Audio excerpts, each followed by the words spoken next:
Have you ever stared into the deep ocean and felt a shiver run down your spine? Not from the cold, but from the sheer, crushing unknown of it all?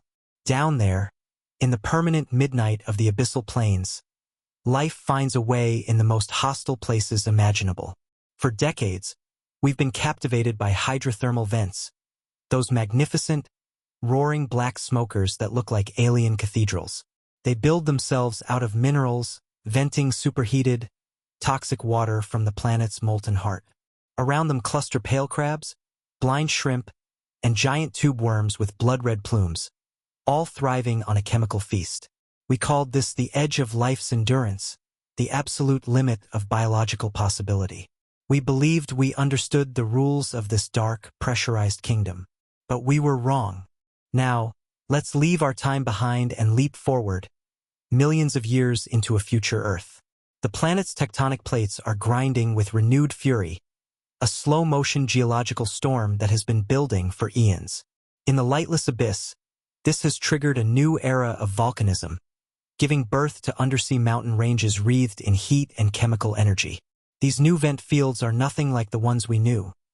They are larger, more violent, and orders of magnitude more powerful.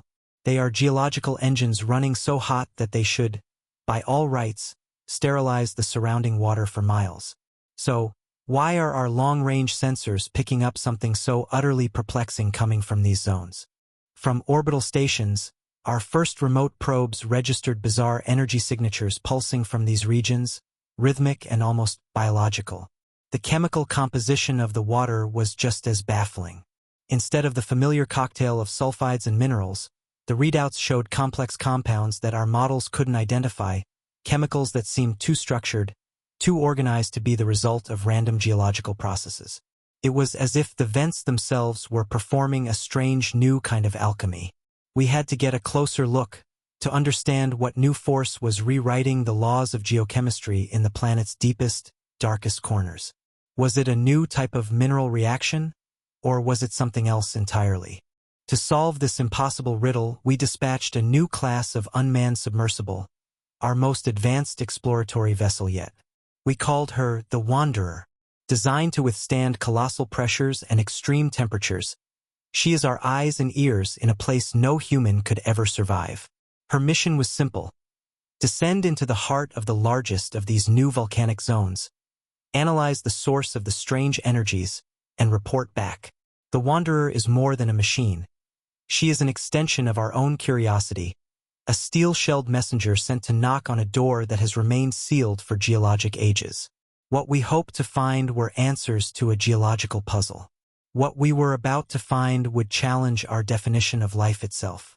The Wanderer began her descent, falling for hours through the black water column, a lone point of light in an endless void. The pressure mounted, the temperature fluctuated wildly, and the background hum of the ocean was gradually replaced by a low, powerful thrumming that vibrated through the submersible's hull. It was the sound of the planet's heartbeat, amplified to a deafening roar. As she neared the seafloor, her forward-facing sonar began to paint a picture of the landscape ahead. Not the jagged peaks and narrow chimneys we expected, but something vast, geometric, and unervingly regular in its structure. The initial sonar returns were so strange that the mission controllers ran diagnostics, assuming a sensor malfunction. There was no malfunction. As the Wanderer's powerful lights cut through the abyssal gloom, the first images sent back to the surface left us in stunned silence. We were not exploring a simple geological anomaly as we had first thought. The view was not one of rock or superheated gas, but of something else, something that felt ancient and aware. The thrumming grew louder, resonating not just with the submersible, but with a strange, deep-seated sense of dread in all of us watching from above. We had sent our probe to investigate a mystery, but we were quickly realizing that the mystery was also investigating us. A proximity alert suddenly blared through the control room. The first direct discovery wasn't a mineral deposit or a new type of gas. It was a structure, impossibly large and intricate, rising from the seafloor and disappearing into the darkness above. It pulsed with a faint, internal luminescence, its surface swirling with patterns that seemed to shift and reform as we watched. The submersible's chemical sniffers went wild, detecting organic molecules of a complexity never before recorded, woven into the very fabric of the structure. Was this a geological formation coded in microbial life? Or was the entire thing alive, a single colossal organism rooted to the planet's core? The initial hypothesis was clear: we had found life. But as the Wanderer cautiously maneuvered for a closer scan, a chilling realization began to dawn on the science team. The way the structure reacted to the submersible's lights, the subtle shift in its internal glow, the way the energy fields around it seemed to focus, it didn't feel like a passive life form. This was something different, something profoundly alien. We thought we were just explorers, cataloging a new form of extremophile. In reality, we had just trespassed into a domain where the very ground beneath our probe was not just alive, but was beginning to take notice of its new visitor. The true horror wasn't what we were about to find, but the dawning awareness that we had been found. The descent had been a journey into darkness, but as we leveled out above the seafloor, the void was replaced by a sight that defied every biological rule we knew. Stretching out before the Wanderer's viewport was not a barren plain of basalt, but a forest. Shimmering, translucent spires rose hundreds of feet into the crushing blackness, their surfaces faceted like cut diamonds. They didn't sway in the currents like kelp or coral. They stood rigid, silent sentinels of a world that should not exist. Each spire pulsed with a faint, rhythmic light, an internal bioluminescence that seemed to flow through veins of pure crystal. It was beautiful, haunting, and utterly terrifying in its implications. Were these geological formations, or were they something else entirely? As we guided the submersible closer, the true nature of this forest began to reveal itself. These weren't rock formations. They were growing. We watched in awe as the tip of a nearby spire extended, crystal by crystal, pulling dissolved minerals directly from the superheated water and arranging them into perfect geometric lattices. This was life, but not as we knew it. Here, in the crushing pressure and searing heat, evolution had taken a radically different path. Instead of the fragile, carbon-based chemistry that builds you and me, this ecosystem was built on silicon. These weren't plants. They were living glass, drawing energy not from the sun, but from the violent thermal bleed of the planet itself. The sheer alienness of it made my skin crawl.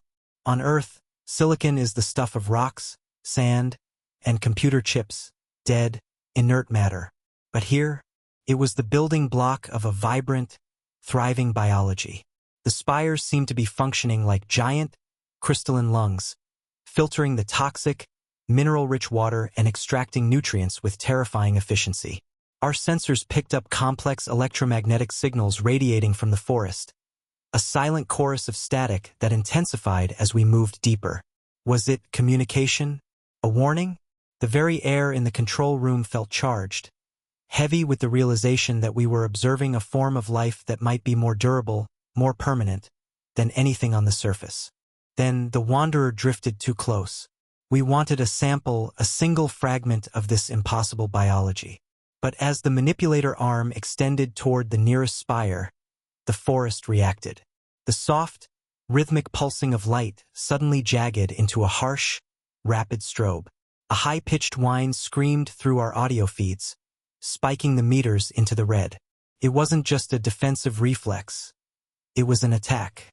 The submersible screens flickered and died for a heart-stopping second before rebooting. These trees didn't just have bark and leaves. They had a defensive electromagnetic field. They were protecting themselves.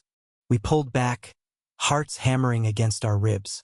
The forest settled back into its rhythmic pulse, but the message was clear. We were intruders. This wasn't a passive garden. It was a fortress. And it made us wonder, what kind of creature evolves to generate its own force field? What kind of predator stalks a forest made of razor-sharp glass? The silence of the deep ocean suddenly felt heavy with unseen eyes. We weren't just looking at a new species of tree. We were standing on the edge of an ecosystem where the rules of engagement were written in voltage and frequency, not tooth and claw. The implications spiraled in our minds.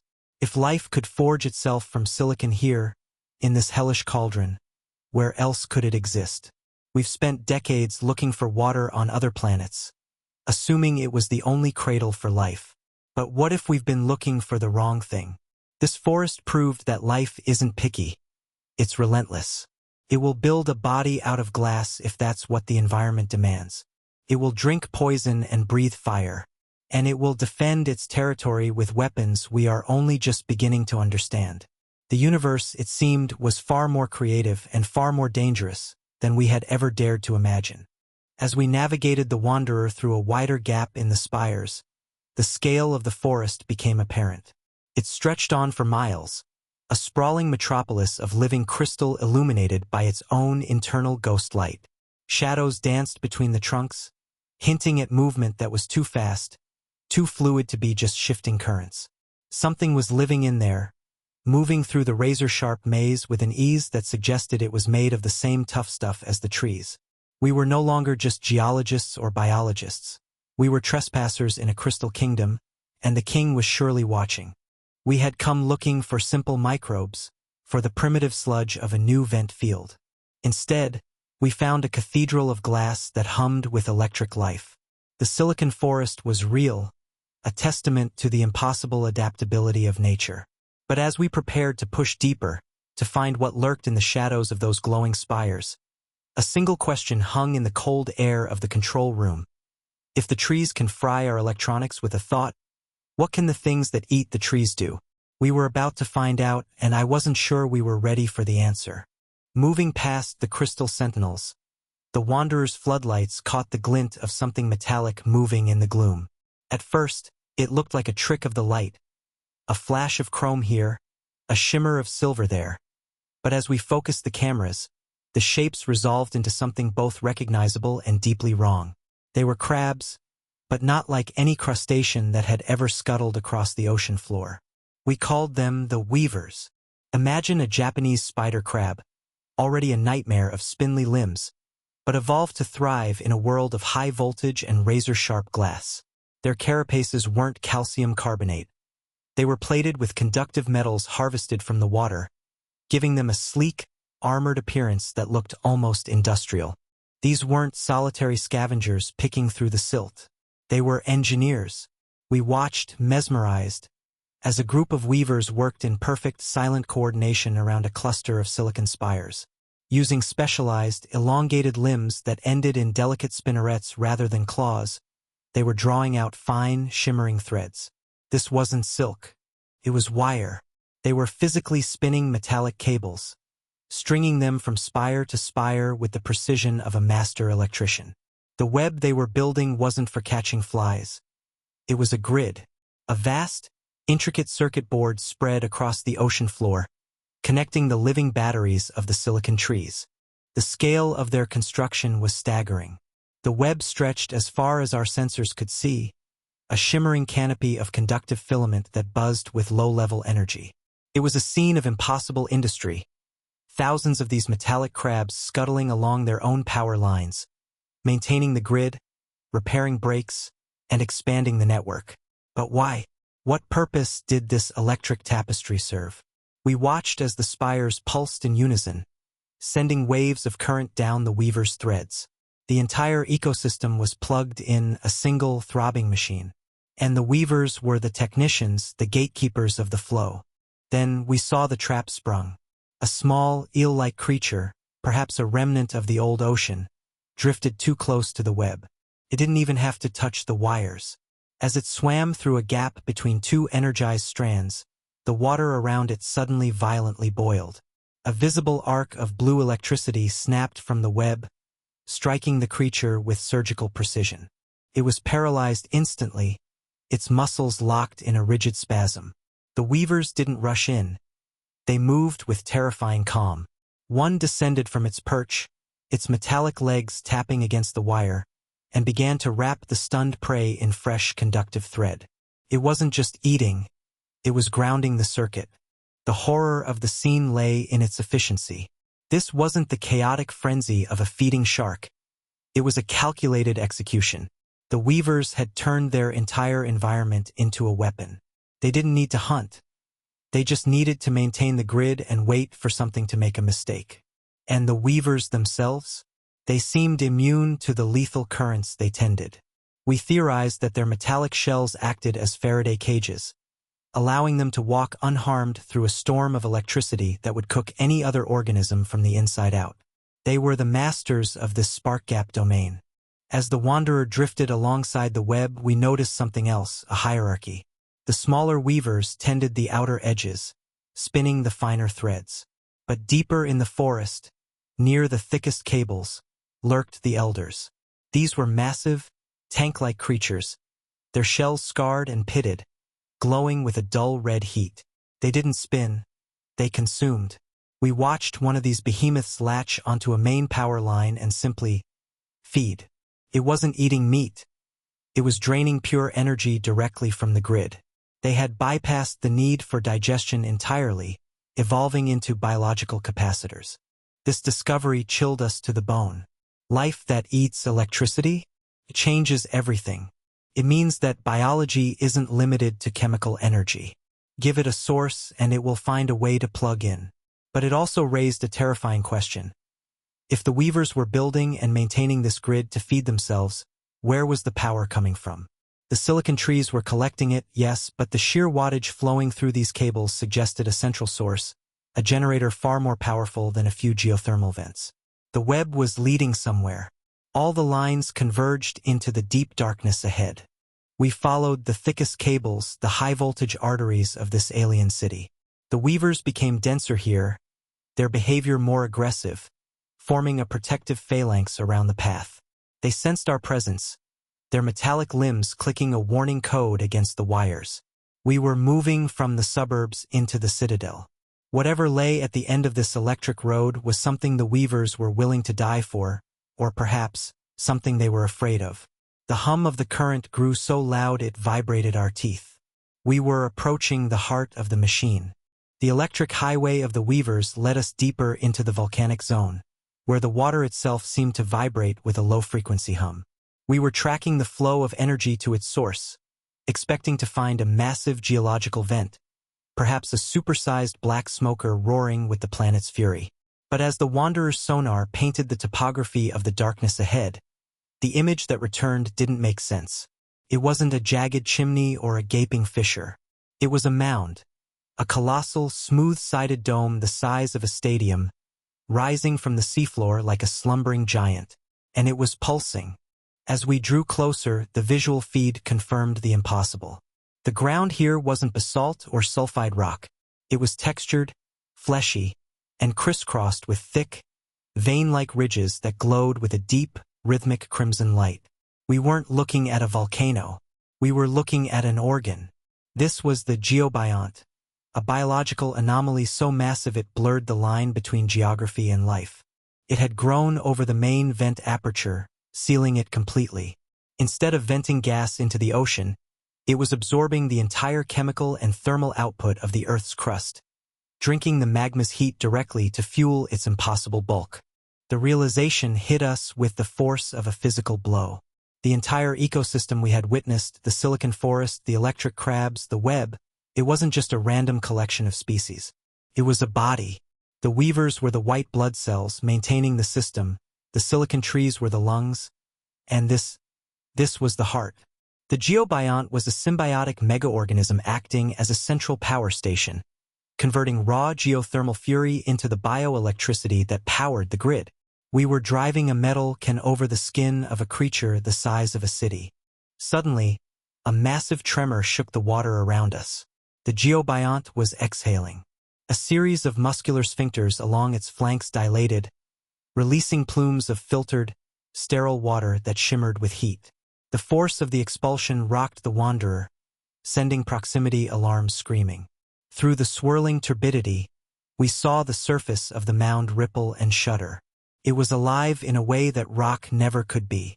It reacted to the pressure changes, adjusting its internal flow, regulating the temperature of an entire region. It was the steward of its own hellish garden. But there was a darker aspect to this living mountain. As we scanned its surface, we saw scars, deep, jagged gouges in the thick hide that looked like they had been made by something massive. These weren't geological faults. They were bite marks. Something down here was feeding on the heart of the world. The geobiont wasn't an apex predator. It was a grazer, a massive, slow-moving herd animal of one, and like all prey, it lived in fear. The rhythmic pulsing of its crimson veins sped up, a frantic tempo that suggested stress. It knew we were here, or perhaps it knew something else was coming. We watched in horror as a section of the geobiont's skin near us rippled violently. A weaver, one of the massive elder class, detached itself from a nearby power line and scuttled onto the mound. It began to secrete a thick, fast-hardening resin over one of the open wounds, sealing it like a coagulating scab. The ecosystem was healing itself. The symbiotic relationship was absolute. The weavers protected the generator that fed them. It was a perfect, closed loop of energy and matter, functioning in complete isolation from the sun-drenched world miles above. Yet, the question remained, what could possibly prey on a creature this size? What kind of monster takes a bite out of a living volcano? The answer lay in the shadows just beyond the geobiont's glow. Our sonar picked up a movement, swift and serpentine, circling the perimeter of the mound. It was huge, far larger than the Wanderer, and it moved with a predatory grace that sent a primal chill through every human watching the screens. The geobiont's red glow dimmed, a camouflage reflex, plunging us into near-total darkness. In the fading light, we realized the true fragility of our position. We were tiny specks of metal floating between a titanic, living battery and the thing that hunted it. The ocean floor, once a symbol of dead, crushing emptiness, was now too crowded, too alive. We had found the engine of this alien world, the beating heart that drove the silicon forest and the electric weavers. But as the shadows deepened and the water grew cold, we knew that the true master of this domain was about to reveal itself. Suddenly, the darkness around the geobiont was shattered by a blinding flash of light. The Wanderer's external cameras were momentarily overwhelmed. An alarm screamed in the control room as a massive electromagnetic pulse washed over the submersible. When the image stabilized, we were looking at a monster.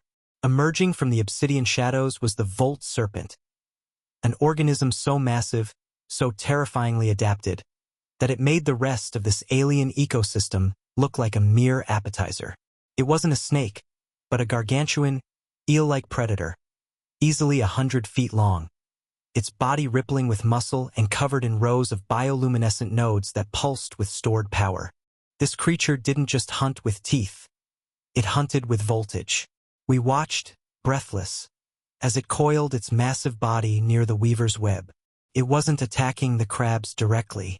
Instead, it extended a series of barb-like tendrils from its throat, slamming them into the main power cables of the grid. Sparks flew, and the water hissed with steam. The serpent was hacking the system. It was draining the grid, siphoning the bioelectricity generated by the geobiont and maintained by the weavers, gorging itself on pure power. The nodes along its body glowed brighter and brighter, turning from a dull blue to a blinding white. The audacity of it was staggering. Here was a predator that had evolved not just to eat meat, but to parasitize an entire energy infrastructure. It was the ultimate hacker, a biological virus in this electric city. But the serpent wasn't just a thief. It was a killer.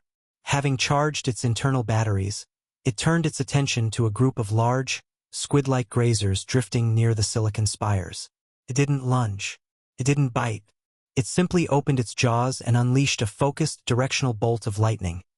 A bioelectric railgun blast that arced through the water and struck the lead squid with the force of a depth charge.